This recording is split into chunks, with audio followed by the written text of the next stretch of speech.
natin siya. Samahan mo ako. Halika.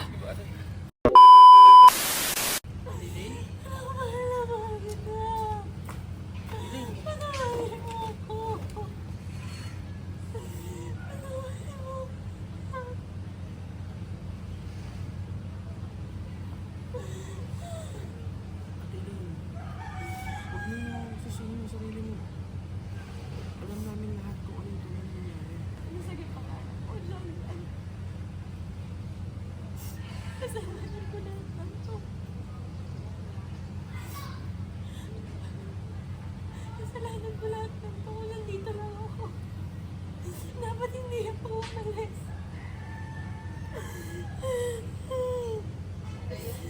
Sabay-sabay ako sa dibdib para patangat, malagyan. Sige, try mo siya iangat. Ate Elaine, huwag mo susunin yung sarili mo. Alam po namin lahat ang kung ano nangyari. Ate, huwag mo sa...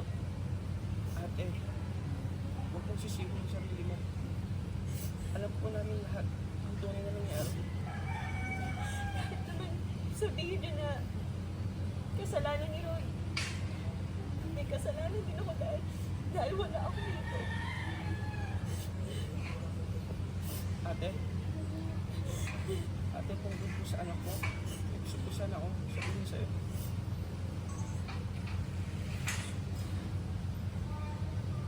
Ate, buhay ko yung anak mo.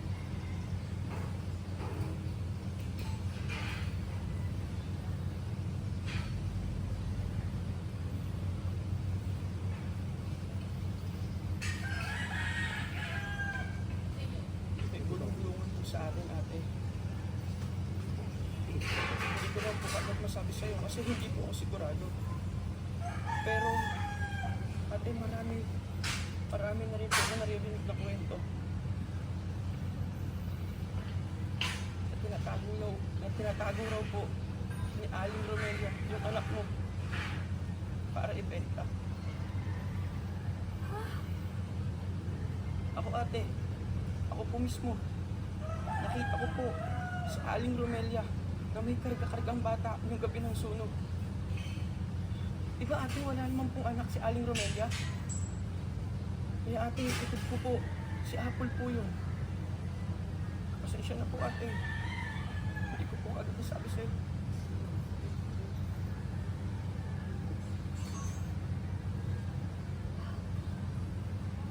Walang hiyayang Aling Romelia na yan. Puntahan natin siya. Samahan mo ako. Halika. Diba ate?